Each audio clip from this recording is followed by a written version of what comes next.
Welcome to Just Minding My Business Media, LLC, where you get information that you can use.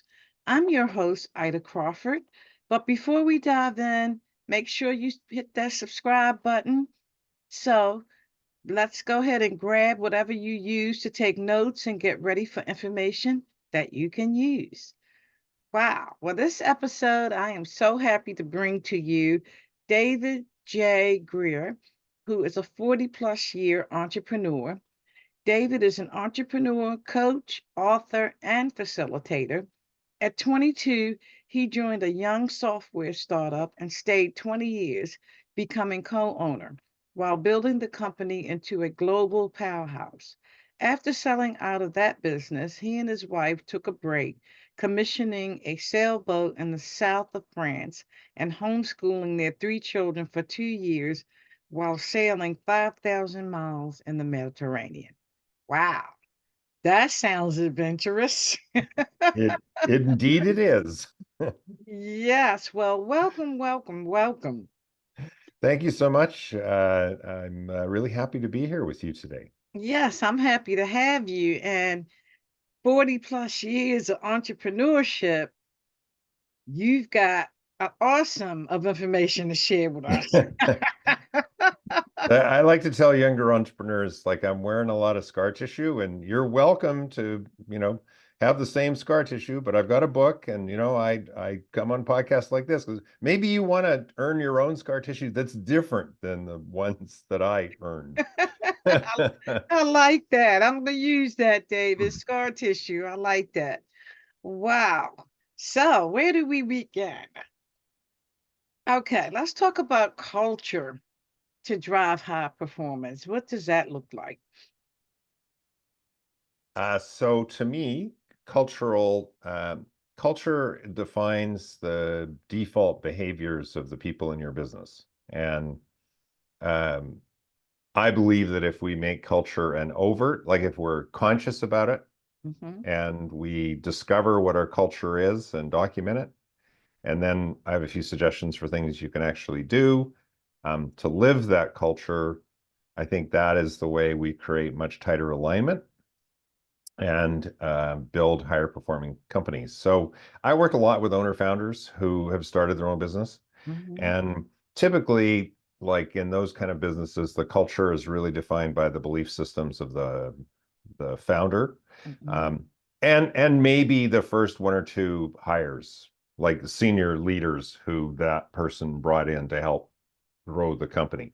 Hmm. Um, and I look at culture as a discovery process. Like people tend to get altruistic, like you should have, kindness and wonderfulness, and it should look like Disney, um, on the outside. Although Disney has a very well-defined culture on the inside, um, and I say, like, let's find out what your culture really is. And I go through some exercises with entrepreneurs and their senior teams to help discover that. Um, like, for example, can you tell me someone who you'd hire again in a heartbeat? Oh, And yeah. who tell me about that person? Like, tell me the characteristic. Like, why are you so excited? Why would you hire someone like that again? Um, and use that to help, define what those cultural values are. And sometimes it takes an outsider like me to help you. I'm working with one of my clients. They're getting deeper into their cultural values. And they propose that a customer first mindset was one of their core values, but one of their other core values is treating everyone with respect. And when I looked at like their description of what it meant to them to put the customer first, it really was it was everything to do with treating with respect. And Yeah. so it wasn't like a different culture value. It was just captured in one they already had already. Um, and then my belief is we should run our businesses on the data. So we should have key productivity indicators that tell us, whether our business is succeeding or not, and ultimately financial statements that tell us whether we're really making money or not. Um, and that we should run our business and some the key decision making on the data, but we should highlight and bring culture forward through storytelling. Like that's how I think you break culture real. So one of the things I encourage the people I work with who are going deep on culture is, at your weekly senior management meeting, like, what's a brag you have for another person? It doesn't have to be a person in the room, for another person, and the core value that it demonstrated. And Mm. again, you tell that story. Or, if once a month you have a town hall, like say you're a 100-person company, then again, really encourage the CEO to call out a couple people with examples from the previous 1 or 2 weeks, um, of, like the brag for that person. Like, I really want to say that, Sue went and did this and this and this. And it was such a great demonstration of, you know, um, treating everyone in that disagreement with respect. Right. I like Um, that. So, and my belief, part of where you get high performance is that when everyone behaves in a consistent way, you don't need as big an employee manual. You Mm. don't like people behave in a way that's consistent with each other because they hold the same values. And in fact, companies that are really high performing with culture, if you do a mishire and you hire someone that doesn't fit the culture, then those organizations typically eject the person like a virus. Like, Mhm. you've invaded our space and you are not one of us. Um, and Yes. with a lot of the clients I've worked with who've really developed their cultural values, another thing that they eventually decide on is to hire for culture first Hmm. and for skills second. Whereas almost all hiring, if you look at job descriptions, like, it's all about, do you know this and can you do that? And it's all about the skill and very little about what's the company's culture and are you going to be a fit here? And right. And so you hire, and I do some coaching around ways that you can ask open-ended questions that help you tell you whether they're a cultural fit. And this one is really hard, but um, I think the hardest people to hire are what I call toxic A's. So I think if you want to create really high performing companies, you want A players and you want because if A's hire B's, then B's hire C's, and pretty soon you have Z's. Mm. Right? Right. Whereas you want A's to hire double A's and double A's to hire triple A's. And that can be very threatening to an entrepreneur. And so I kind of do some coaching around that. But so you want these A players, but the one that's really tricky is a toxic A. That's someone who gets so much freaking stuff done, right? And advances things so much, but they're a bully, or they're like, Yeah. they are not a cultural fit. And so I really encourage people to, challenging as it is, you got to fire the ones that are not a cultural fit. Yes.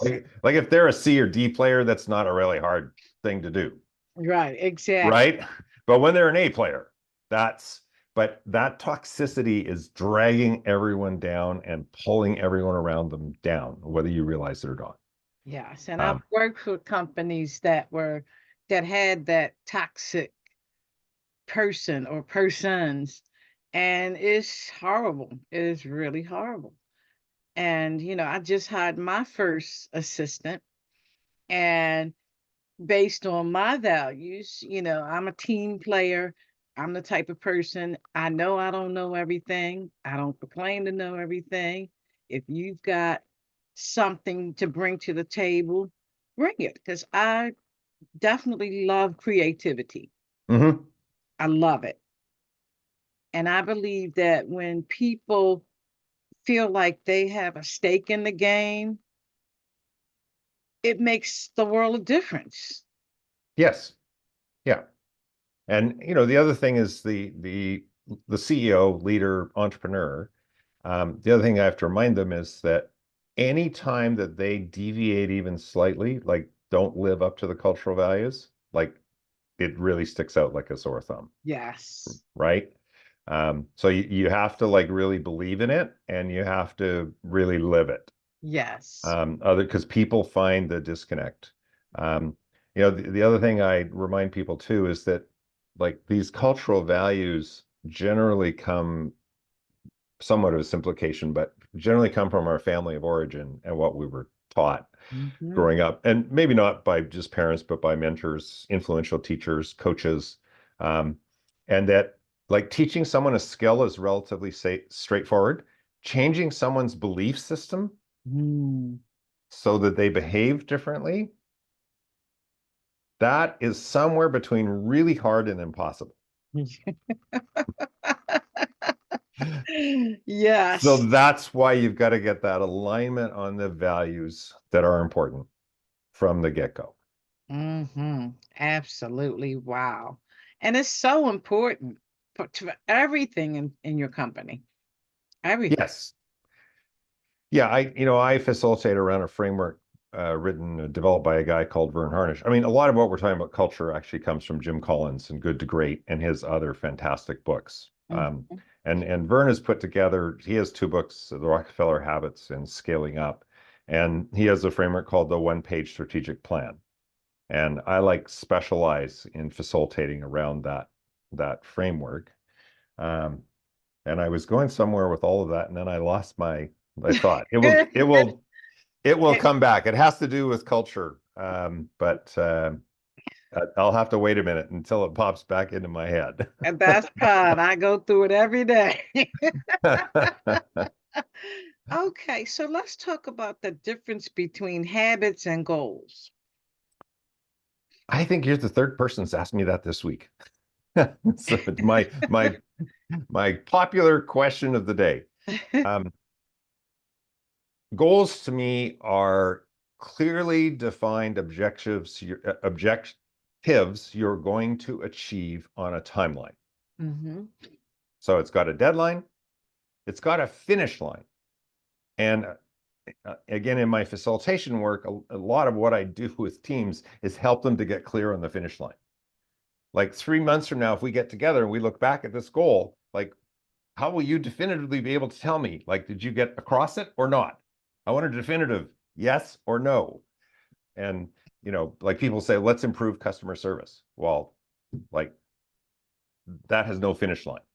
Like, there's nothing definitive about that. So, I'll ask them, like, so how do you measure customer service now? Oh, we don't measure it.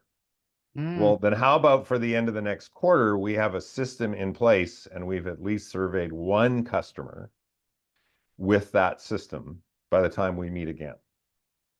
mhm. And that's the goal. So again, very clear finish line. There's a timeline associated with it. That's a goal. A habit is the process that we use to be better and maybe the process that we use to go achieve those goals. Okay. Okay. And I'm a big fan of James Clear and his book, Atomic Habits. And James makes the assertion in his book that human beings are habit making machines. Like Yes, we are. we are very wired for this. Um, and so, what are the habits? So we talk about the Rockefeller habits, the stuff from Vern Harnish. So for example, that means you do an annual planning session for 2 days offsite once a year, and you do a 1 day quarterly planning session offsite for the 3 quarters in between, Hmm. right? When you did your annual planning, you also do the planning for the first quarter.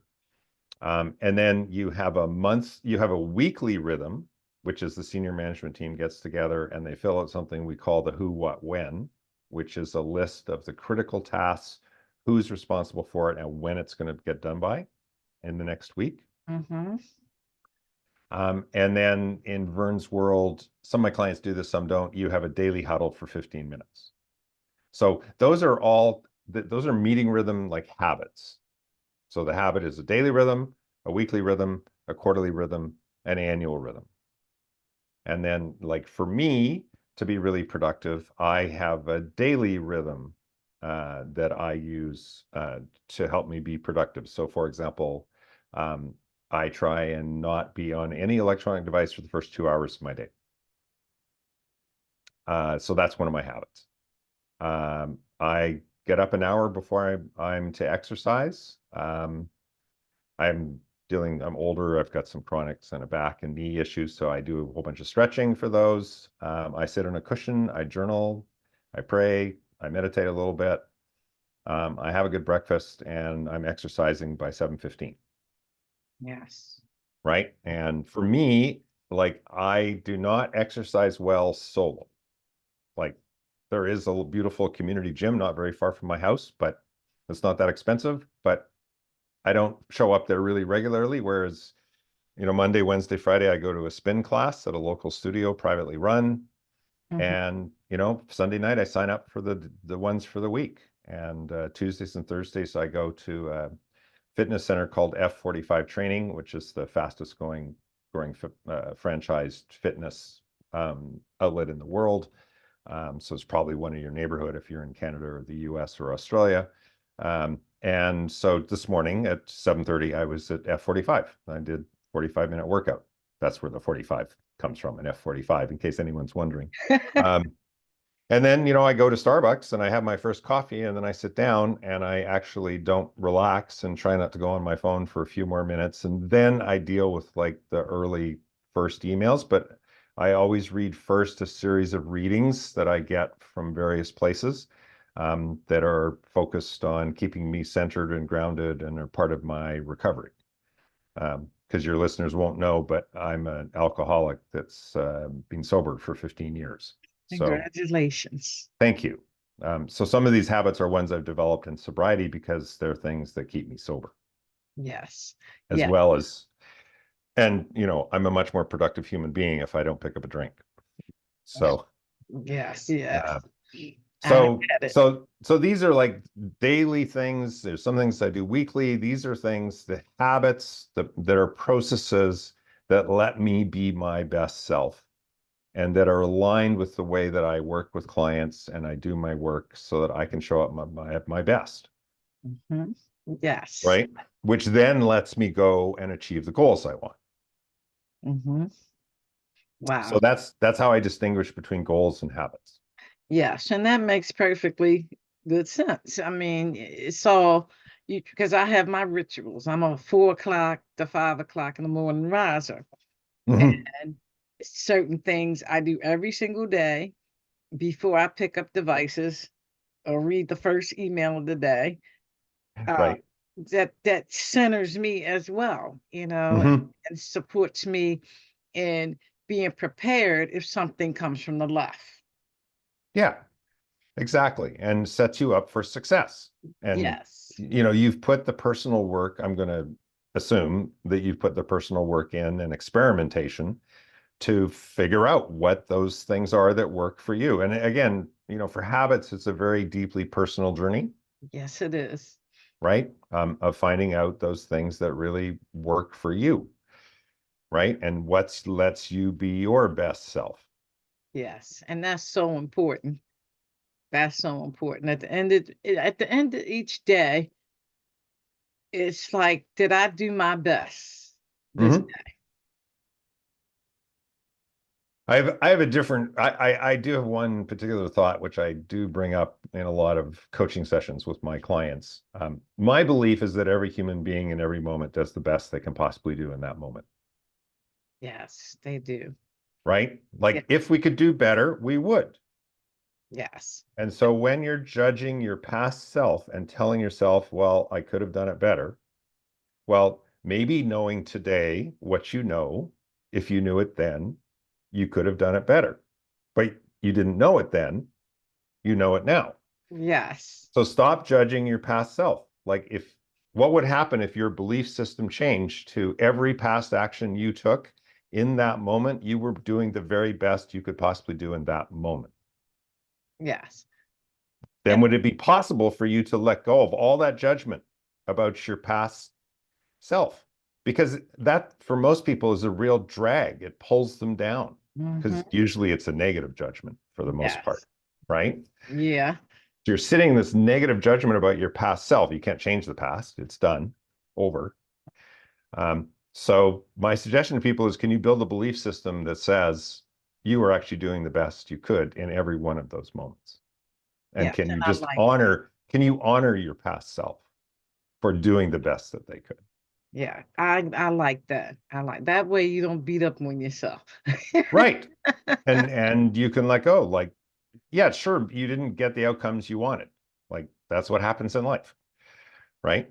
And we fall down and stumble. personally in my life and career, I've learned way more from my failures than my successes. Who you telling? They hurt, but you learn an awful lot. And you don't forget the bad ones. You surely don't. It's back to scar tissue. Yes, yes, indeed. It's like vivid in your mind. Exactly. So, if people want to work with you, how do they do so?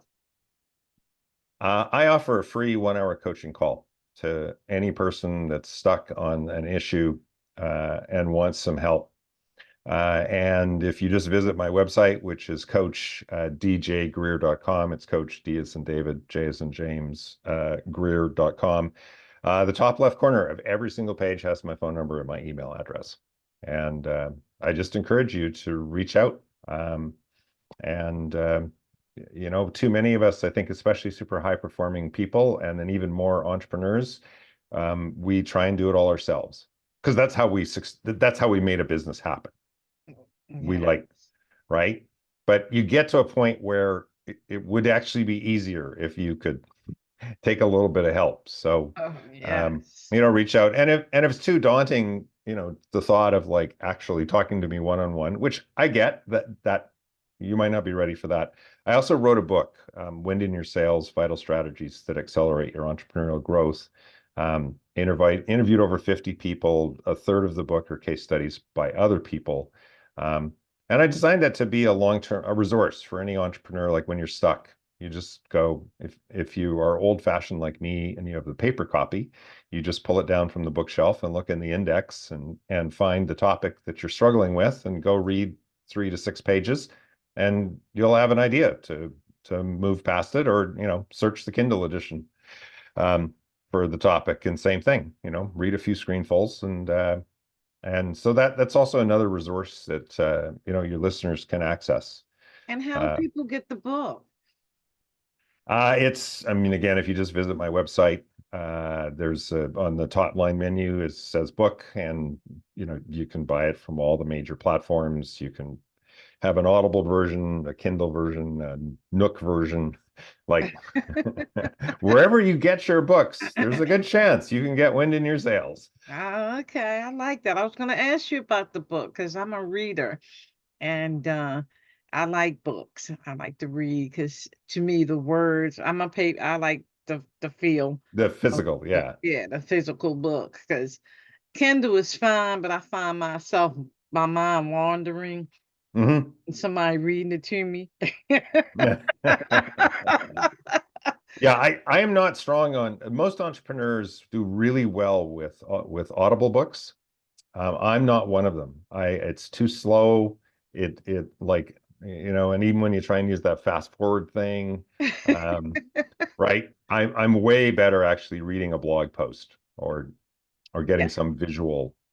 So I'm much more likely to read the book. same here. I'm with you. But to each their own. Like I give it to you in any format you want because I want it to work for you. Absolutely. Absolutely. Wow. So let's talk a little bit about the X factor. Sure. So a premise of Vern Harnish, I think this also comes from Good to Great, um, is, well, let's say my background, I come from business to business software sales, Hmm. and especially like more enterprise grade systems. Like the cost to an organization to change from the current system to your supposedly better system, like that change exercise from both a technical perspective, but also from the people and training perspective, is such a massive undertaking by an organization that if like your software is twice as good as what they already have, no one will change to yours.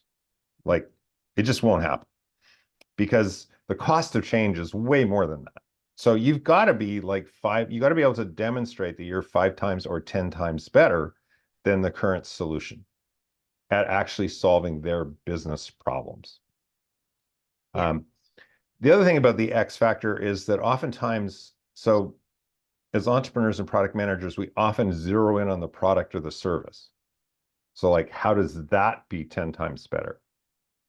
But oftentimes it's something having to do with the entire interaction of like from someone becoming a lead and becoming a prospect to evaluating your solution to purchasing it to installing it to using it. Like one of those areas may offer a 10x improvement. Or like in my book, I feature a local guy here in Vancouver called Mike Jagger, who started a security company. Mm-hmm. Security companies have a really big secret. When an alarm goes off at your home or your business, nothing happens. What happens is the call center gets notified, probably 1,000 miles, a couple thousand miles away, and you get a phone call. Hey, Mr. Greer, there's an alarm going off in your house. And I'm in the middle of France when you call me. Like this is not helpful. So that is like a big secret of the security industry. And so Mike, like he didn't just 10x it. What he did was he founded Providence Security on the brand promise, 5 minutes to your door or your money back. Mm-hmm. Right. And then he built a system that actually let him get his security people to the door in 5 minutes. And when I interviewed him, I've interviewed him a couple times. Like when he first started, he totally underappreciated what a red light could do because that can consume easily a whole minute of the 5, Mm-hmm. right? And eventually he built this completely automated system. So when an alarm goes off at a premise, the system knows who's the closest Providence security security person, and they're automatically, and information is sent to their phone with where they're supposed to go and directions on how to get there. Wow. No human touch involved. Okay. Um, That's great and because that's what you want. and another one I feature in my book was maybe a little bit dated. It's probably 15 years ago. Clevis Solutions, which was a company founded for workforce automation. Mm-hmm. So it's targeted principally at co-op electrical utilities.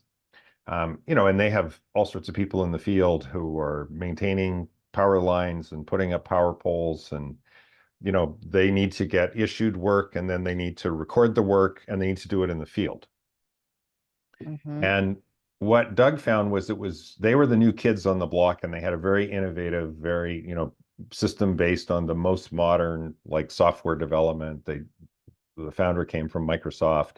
So all the kind of Microsoft toolkit when that was the very newest and latest and greatest, and was way cheaper, way more effective. But Doug struggled because at trade shows he couldn't. No one, no one could demonstrate at a trade show end to end. So by that I mean Right. you take a mobile device at the trade show booth, and the prospect like uses it. They Mm-hmm. understand it. They update a work order, and then you can see right away that the manager back in the office can see the update and what happened. Mm-hmm. And they got to the point where Doug could load everything on his laptop, like the servers, the client software that the managers would be using, and then the workforce mobile device, and have it connected together. And he could demo end to end in the booth at the trade show, and no other competitor could do that. Wow. None, zero. So was it a product innovation? Well, it's partly because they built their whole architecture on the most modern architecture, and that architecture was possible to do things like Mm-hmm. put it on a laptop and everything. But it really was the sales innovation that gave them a 10x edge, Mm-hmm. right? So that's why I say it's not always just in your product or service. It's how can you be 10 times more effective against your competitors in that whole interaction. Like maybe you have a 10x way of training that I happen to have a personal friend here in Vancouver who's one of the world's leaders in automated and online skills-based learning and testing. Mm-hmm. Like that's what he's founded his company on. So, if you incorporated his product into how you installed and released your product into an organization, if it was complicated enough, that could be easily 10 times better than what any of your competitors are doing. Wow. So So that's why so that's what 10x is. You're 10 times better at something than your competitor. Okay. And it's trying to figure out what that is. And I just encourage people to think beyond pure product and to actually look at the entire customer experience. Yes. Yes, because that does matter. Yeah, Um, maybe you're 10 times better at responding to problems when they happen after post installation, mhm. right? Like again, that's a that's a customer, because either you've made it like what the software company I joined as the first employee when I was still a university student. Like for 5 years, my former partner and I, Bob Green and I, like we just engineered tech support calls out of the product. Like we'd listen to people call us and have to explain things over the phone. And this is like in the 80s, so no email. No, we had fax machines, but Right. that's about it. Um, like we literally like would listen to how people were using the product and the problems they were running into, and then we would actually engineer and and develop into the product a solution that it that just the problem never happened. Wow. And because of it, and because we had a lot more fun developing software than we did answering phone calls. Yeah. So it was self-serving, but like that was one of the ways that we ended up having couple of product solutions that were 10x all the competition. All right. Yeah. So you guys were developers, more or less. Yeah, Yeah. we were entrepreneurs and developers, and we also like one of our top product lines was a solution for extracting data from these huge data stores that got built on these computer servers that was 10 times faster than any other solution at getting the data out. So Mhm. again, even back in the 80s and 90s, we had something that was 10 times faster, Yeah. right? So again, was a 10x solution against anything else. The only thing you could do is you could maybe spend 1, 2, or $3 million with Hewlett Packard to buy a bigger computer. Right. And we were going to Exactly. solve it for 5 grand. So Yeah. Yeah. pretty good value proposition there. Yeah, absolutely. Because back then the computers was big as rooms, so that was Yeah, a this huge was a mini endeavor. computer, so it was a little smaller, but you still needed a specialized room for it. Yes, And yes. they cost a lot of money. Yeah, they do. I've been into So a lot of different upgrades and build ups and data center builds. It's a big job for sure. so Wow. that's the X factor. Okay. Wow. So your book again. What's the title of it? Wind in your sails. Oh, okay. So I'm gonna have to get that book. So we can get it on your website, right? Again, just go to my website. The book is actually on the homepage. So Oh, if okay. you just scroll down, if you're on a phone or something, you won't see it right away. So you have to just scroll until you can see it, but it'll be right there. Yes. Well, David, we're gonna have to do this again because this has been it's a lot to talk about when in the coaching thing, especially when you're working from the inside out. It's never ending. Correct. Right. It's never ending. So we are definitely going to have to do this again. And I am so happy that we connected because I mean we both from sort of the old school era and I get it. Good. Well, I hope your listeners get it, or if nothing else, I hope your listeners got at least one idea that's going to help them in their business today after having listened to the two of us. Yes, absolutely. Because I mean, at the end of the day, the things that we learn, most of us learn as children, you know, my mother used to always say, if you can't say something nice, don't say nothing at all. It's not a bad philosophy about life. You know, we were raised with different values, you know, in terms of how to treat people. Mhm. And if we bring those, you know, my mother was always say, treat people like you want to be treated. I mean, that's in the Bible. You know, do unto others as you would Is have others do unto you.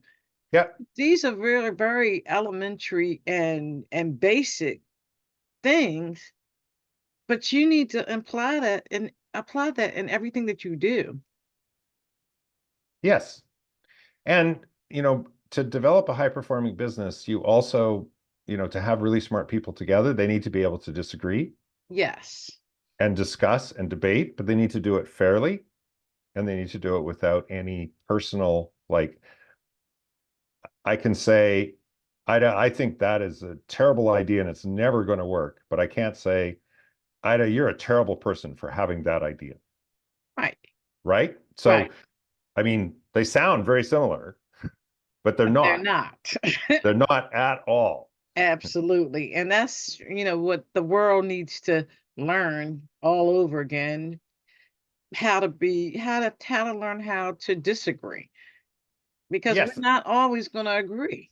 Yeah. And to still to do it with respect. Like, Yes. again, we can vigorously disagree, but I'm still going to respect you as a person and your point of view. Absolutely. Absolutely. Yeah. Wow, David, we about to go on again. Okay. Let's plan to get back together because this has been wonderful. I always like talking about things inside out development because we all have an outer shell, Mhm. but the inner self is even messed up. Well, we have a little coaching secret. It's an inside job. I like that. Yes, yes, indeed. Wow. Well, thank you so much, David. I appreciate you. And thank you, audience. We appreciate you as well. Thank you, everyone. Thanks for having me.